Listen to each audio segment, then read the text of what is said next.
ngawiti ingsun larasiran kelawan muji maring pangeran kang paring rahmat lan kenikmatan rina wengine tanpa pitungan rina wengine tanpa pitungan.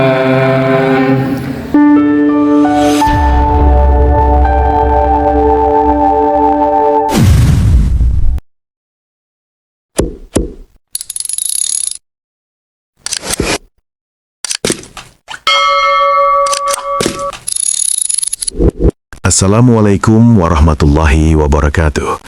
Rahayu, sagunging dumadi. Jumpa lagi di Damar Bening Channel. Kita kembali mengulas puasa Ramadan dari sudut pandang budaya Nusantara. Marilah sebelumnya kita berdoa dulu. Semoga semuanya bahagia, penuh cinta, dan selalu dalam rengkuhan kasih-Nya. Allah Subhanahu wa Ta'ala berfirman di dalam surat Al-Baqarah ayat 185 disebutkan bahwa Al-Quran turun pada bulan suci Ramadan sebagai petunjuk bagi umat manusia. Syahrul Ramadan alladzi unzila fihil Qur'anu hudal linnasi wa bayyinatin minal huda wal furqan. Artinya, bulan Ramadan adalah bulan yang di dalamnya diturunkan Al-Quran sebagai petunjuk bagi manusia dan penjelasan-penjelasan mengenai petunjuk itu, serta pembeda antara yang hak dan batil. Ramadan bukan sekedar menahan lapar. Di jantung bulan suci ini ada satu malam yang mengubah arah sejarah manusia. Malam di mana langit menyentuh bumi melalui untaian wahyu pertama. Namun, tahukah kita bagaimana tradisi kita di Nusantara merayakan momen agung nuzulul Quran? Mari kita lihat lebih dekat bagaimana iman bertemu dengan rasa dan wahyu menyatu dalam budaya. Di tanah kita, Al-Quran tidak hanya dibaca, ia dirasakan. Dari tradisi tadarus semalam suntuk di surau-surau hingga irama tilawah yang khas dengan cengkok lokal. Turunnya Al-Quran disambut bukan sebagai dogma yang kaku, melainkan sebagai tuntunan yang lembut.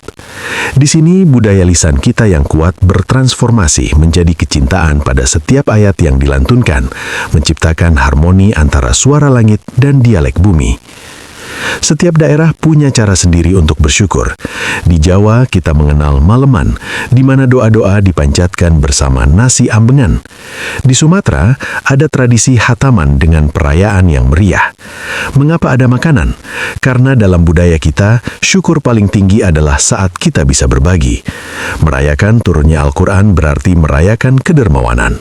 Sebagaimana Al-Quran adalah rahmat bagi semesta, maka perayaannya pun harus menjadi berkah bagi tetangga dan kerabat. Lihatlah ke sekeliling kita. Pesan-pesan suci itu meresap ke dalam serat kayu ukiran, helai kain batik, hingga tiang-tiang penyangga masjid kuno. Budaya kita tidak memisahkan yang suci dan yang profan. Seni menjadi jalan untuk membumihan wahyu.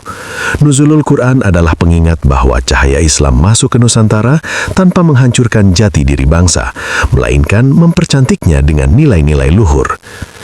Lihatlah ke sekeliling kita. Pesan-pesan suci itu meresap ke dalam serat kayu ukiran, helai kain batik, hingga tiang-tiang penyangga masjid kuno. Budaya kita tidak memisahkan yang suci dan yang profan.